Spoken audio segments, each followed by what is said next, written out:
Hey, it's Tucker Carlson.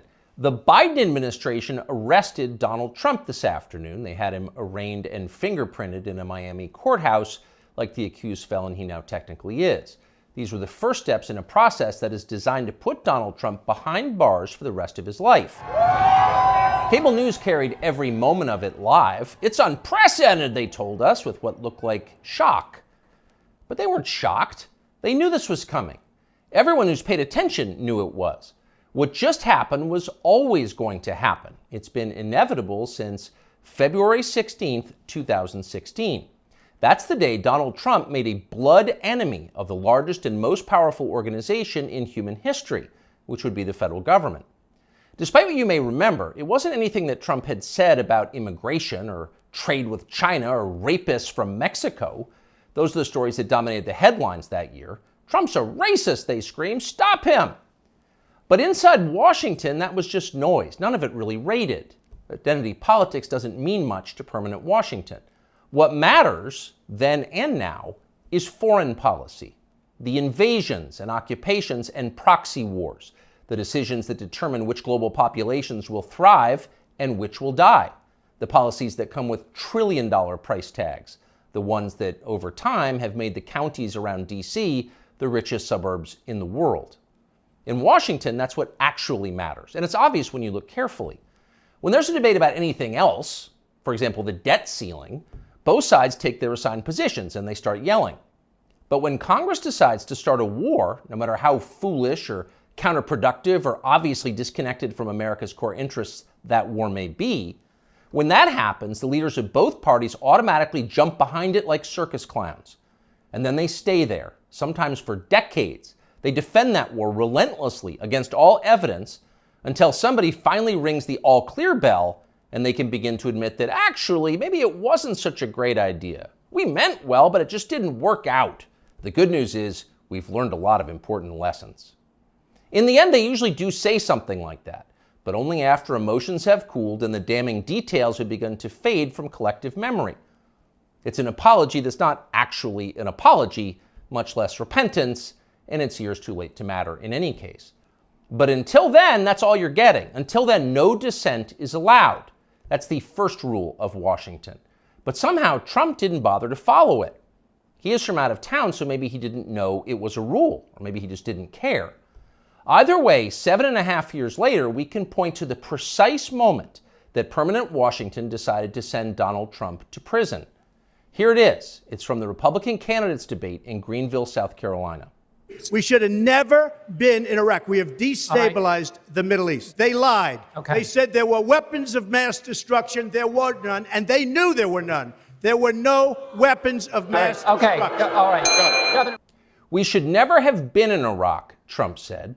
We destabilized the Middle East. Now, by the time Trump said that, a lot of Republican primary voters were starting to reach the same conclusion. How could they not? But it was the next line that doomed Trump to today's arrest. They lied, he said. There were no weapons of mass destruction, and they knew there were none. Now, when he said that, a few in the crowd booed. Most just sat there in silence, stunned. Can he say that? Well, he said it anyway. And by saying that, he sealed his fate. That was the one thing you were not allowed to say, because it implicated too many people on both sides, which on this topic is really just one side. Hillary Clinton was guilty of it, but so was Paul Ryan. All of them were guilty. They all knew, they all lied.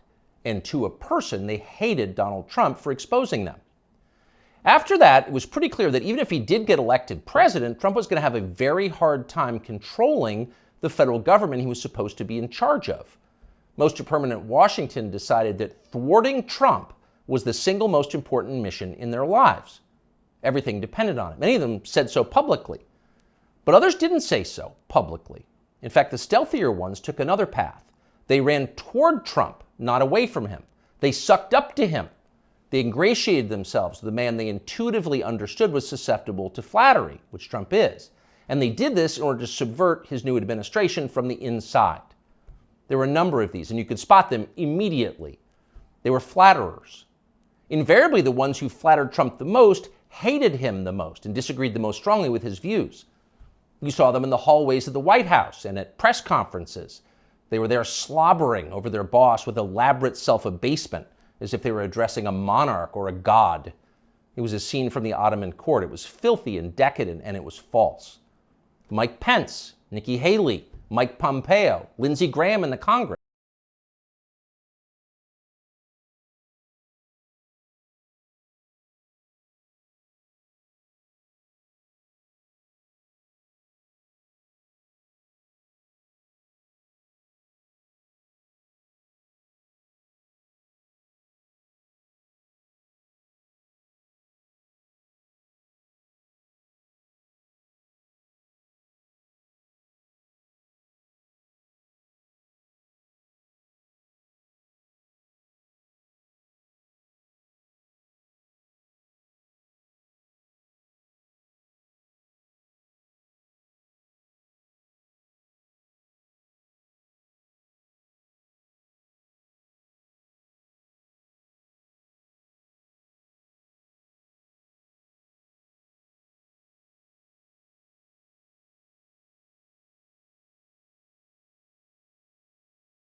They all called Trump a visionary genius up until the moment he lost power.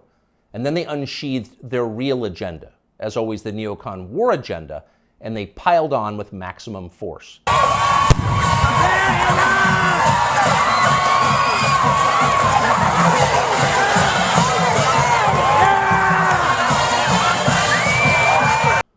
Here's Mike Pompeo, for example, on Fox News this morning. President Trump had classified documents where he shouldn't have had them, and then when given the opportunity to return them, he chose not to do that for whatever reason. When somebody identifies that, you got to turn them in. And so that's inconsistent with protecting America's soldiers, sailors, airmen, and Marines. And if the allegations are true, some of these were pretty serious, important documents. And so that's wrong.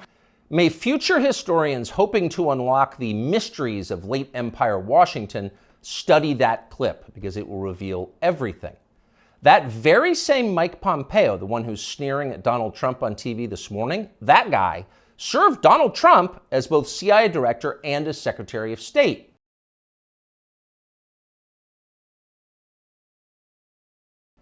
Those are the two most powerful jobs in the federal government. And as he worked in those jobs, Pompeo promised, in fact, he swore, to support the president's agenda. Why? Because that's the way a democracy works. You vote for a candidate in the belief that his appointees will carry out the policies that you voted for. It's not about the president, it's about you, the voter. But Pompeo didn't do that. He didn't even try to do that. In fact, he undermined Trump's often stated commitment to peace and non-intervention abroad at every turn. His every waking hour was devoted to fomenting war in some faraway foreign country or other.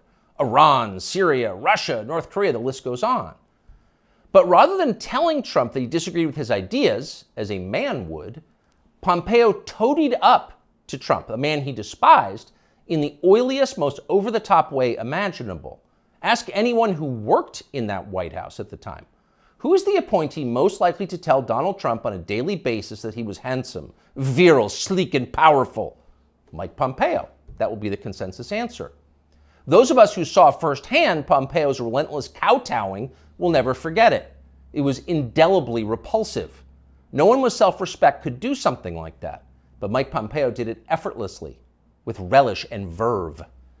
Now, this same person is telling Fox News viewers that he fears for the safety of our military, our soldiers, sailors, airmen, and Marines, in the approved phrase, because Donald Trump took some classified documents home and didn't immediately return them to the National Archives? What a lie that is. Mike Pompeo knows that's a lie. He spent his entire life in Washington. Washington is a city where internal memos about Labor Day are classified because everything is classified. Your government has classified more than 1 billion federal documents, most of them boring and pointless and a danger to no one, and locked them away in secret where you can't see them because you may be an American citizen, but not really, and therefore you don't have the necessary clearances to know what's going on. And by the way, none of this is done in order to make America safer, any more than COVID restrictions were designed to keep you healthy. No, it's a caste system. That's the point. And you're the untouchable in this hierarchy. Mike Pompeo knows that. Everybody who works in Washington knows that. How many secret documents do you think Dick Cheney took home with him while he was running the Iraq War? How many did his wife read? She never had a clearance. We'll never know the answer because there is no chance Dick Cheney will ever be investigated or his staffers will be told to wear wires in his presence. He will never be indicted for this. Of course not. Dick Cheney is a neocon. Donald Trump is not. Dick Cheney supports war with Russia. Trump does not. That's the difference. The rest is just a distraction. The prosecution of Donald Trump is transparently political. He's literally Joe Biden's main political opponent. He's polling over 60% among Republican voters right now. So Joe Biden is doing what no president has ever dared to do. He's using law enforcement to lock up his chief rival. That's happening right now. Anyone who denies it's happening is lying to you. But actually, it's worse than that. Trump's prosecution isn't just political, it's ideological. Nobody with Trump's views is allowed to have power in this country. Criticize our wars and you're disqualified. If you keep it up, we'll send you to prison. That's the message Washington is sending. Not just the Democratic Party is sending, but both parties are sending. Like so many Republicans, for example, the supposedly conservative governor of Texas, Greg Abbott, spent yesterday totally ignoring the destruction of the American justice system. Instead, he signed a highly important bill called the Crown Act, which, according to the celebratory tweet Abbott sent commemorating it, will, quote, prohibit discrimination based on textures and hairstyles historically associated with race. In other words, in Texas, cornrows are now protected by law. Having unapproved views about Ukraine is not. That's fine with most elected Republicans. They find Trump tiresome and embarrassing. Their donors hate him. They will not be sad if he dies in jail. But what about voters? What are they learning from this spectacle? Well, mostly they're learning that they have no power at all because nobody cares about them. But they already knew that. Unlike so many of our elected leaders, they have been to America recently. They know what it looks like. Have you seen it? If you've got a few days this summer, find out. Take a road trip and see for yourself. Drive 500 miles in any direction and then come home. How are things looking?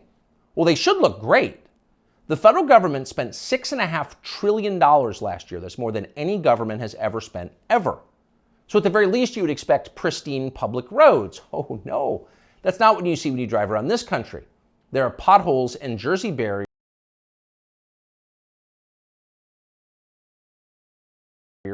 everywhere.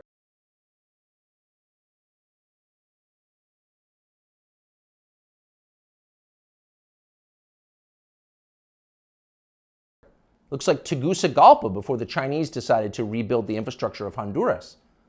We don't have China buying our roads, so they're falling apart. You'd think the people you would pass on your road trip would look happy and prosperous. Again, this is a very rich country, but a lot of them don't. Quite a few appear to be strung out on drugs. You see them shuffling by shuttered storefronts in small towns. And you wonder, as you see all of this, where did all the money go? It's certainly not here. Well, it's in Washington. It's in Fairfax and Loudoun counties, and in leafy, perfectly manicured Northwest D.C. And of course, a huge chunk of it went to Ukraine, to Zelensky and his friends. Not because you voted for that. You didn't vote to give it to them. You never would. But because Joe Biden and his many allies, from Chuck Schumer to Mitch McConnell to Paul Ryan, and every single news anchor on all of television, all of them believe that Ukraine, its borders, its future, its infrastructure are all more important than the town that you live in. They sincerely think that, and it's obvious. Everyone in power thinks that, except for Donald Trump. Whatever else you say about him, Trump is the one guy with an actual shot at becoming president who dissents from Washington's long-standing pointless war agenda. And for that one fact, they're trying to take Trump out before you can vote for him. And that should upset you more than anything that's happened in American politics in your lifetime. Even if you don't plan to vote for Donald Trump, even if you would die before voting for Donald Trump, which is your right, and a lot of good people feel that way, even still, the destruction of our democracy, which is the right of voters to support any candidate they want, even candidates who don't want war with Russia, the destruction of that should keep you up at night. Yes, Donald Trump is a flawed man, but his sins are minor compared to those of his persecutors. In this life, we don't get to choose our martyrs. We can only choose our principles, and America's are at stake.